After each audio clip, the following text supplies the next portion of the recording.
And now we are on to the main event. If you're watching the individual videos, I do once again apologize for the quiet commentary. It's about 11:30 p.m. man. I'm not really trying to keep my flatmates up and awake while I'm trying to record videos. I'm sorry, but I just wasn't able to get all of my videos recorded today, so I had to record a few late at night. So that's why we've got that quiet commentary there. But we're moving on, man. We got Israel Adesanya fighting Robert Whittaker. As I said in my very early preview prediction, I am definitely taking Israel Adesanya with a pretty decent amount of confidence as well. To be honest, I just don't think that Robert Whittaker... I don't really think that there's anyone in the middleweight division right now that could actually beat Israel Adesanya. I'm just going to say that right now, and straight up and honest. But Robert Whittaker, if there is one, Robert Whittaker is the nightmare matchup. Let's be honest. Robert Whittaker is probably Israel Adesanya's biggest test, and that's why I'm very excited for the rematch here. Israel Adesanya dispatched him in the second round pretty easily in their first fight. But after that, he beat Yoel Romero in a very boring fight, let's be honest. He knocked out Paulo Costa. He lost to Jan Blachowicz. I mean, that's not a bad loss to have. I know Jan Blachowicz just lost to Glover Teixeira, but he went up a weight class in that one. So you kind of got to respect that effort that he put in there to try and cement his legacy a little bit. And this is only lost in his career.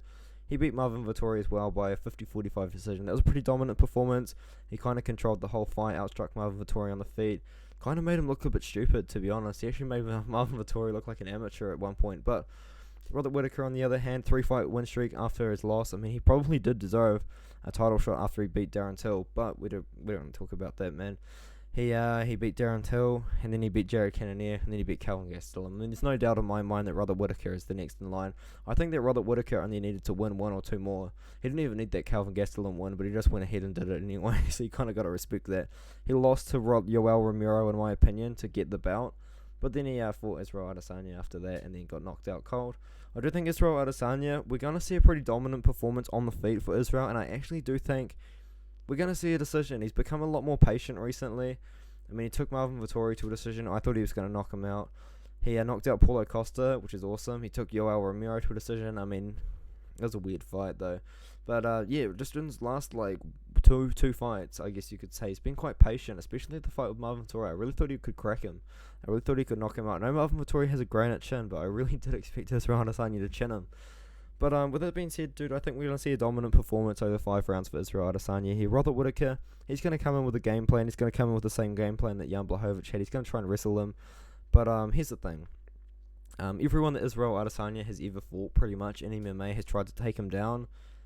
It's not really like a 200 IQ plan to try and take down the extremely long and lengthy striker with 75-5 kickboxing record. I mean, if you're fighting a guy with a 75-5 kickboxing record, you want to take him down to the ground.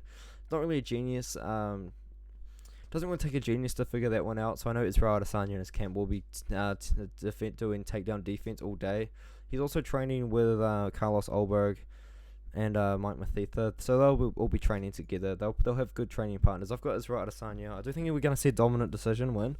Can he chin him? Definitely, but I don't know, man. I do think the odds are a little bit wide. I do think that Robert Whittaker has been very disrespected by these lines here. Plus 200 for Robert Whittaker.